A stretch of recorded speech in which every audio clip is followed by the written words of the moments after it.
Hey guys, this is Terry with Team EFX, and I'm the world's strongest man under 90 kilo, and today I'm going to break down how to do Atlas stones. Now, Atlas stones is a pretty universal event in strongman, and it's also usually the last event, and it also is usually the tiebreaker. So you want to get good at Atlas stones. Now, Atlas stones are combining all the muscles.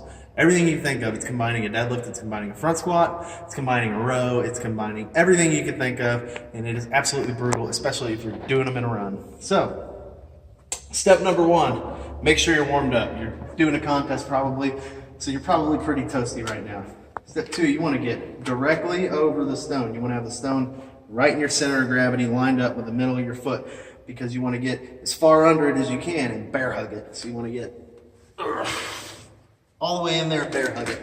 Now, typically you're gonna have tacky on your arms. I'm not doing that today because it is a pain in the butt to clean up. But you'll have tacky on your arms. Sometimes people like to use tape. I don't. I prefer to just go bare skin. As you can see, I've got reptile skin. But I feel like I get a better grip on the stone when there's nothing, in the way. So you've got tacky on your arms. The stone's there. You're directly over the center.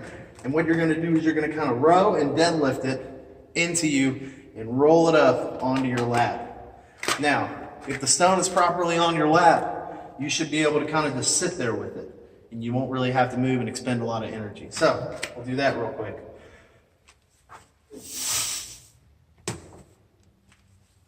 And I can kind of sit here with the stone. Now, there's two methods from here. Some people like to go directly over the top and do a hip hinge and then use all back. And some people like to go to the side, like me, and front squat. Now, either one will work. You can either do the hip hinge to load, or you can do the front squat. I prefer to do the front squat when it's light, and then kind of a combination of both whenever it gets a little heavier. And I like to kind of hip hinge front squat in one motion. So, a complete stone load would look something like this.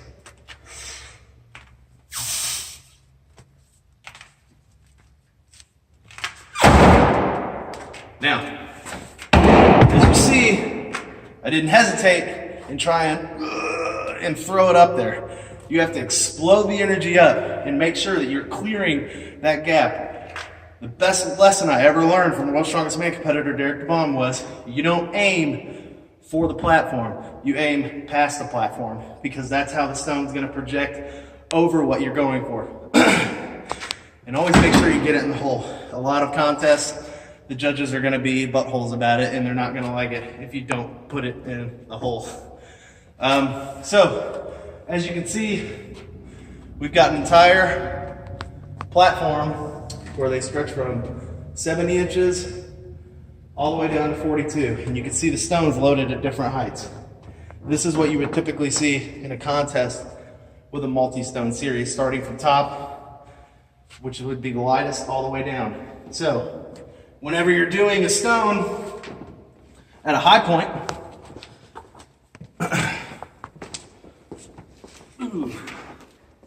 this is where people get stuck. It's on these high platforms. The best thing I can tell you to do for these is treat it almost like a power clean. You want to triple extend all the way up and throw the stone up. This is right about where I am. But if you triple extend and use your speed and power that you have to get the stone up, it won't be a problem in any way. I personally have loaded a 300-pound stone up to this 68.5-inch platform. I'll show you how to do that now.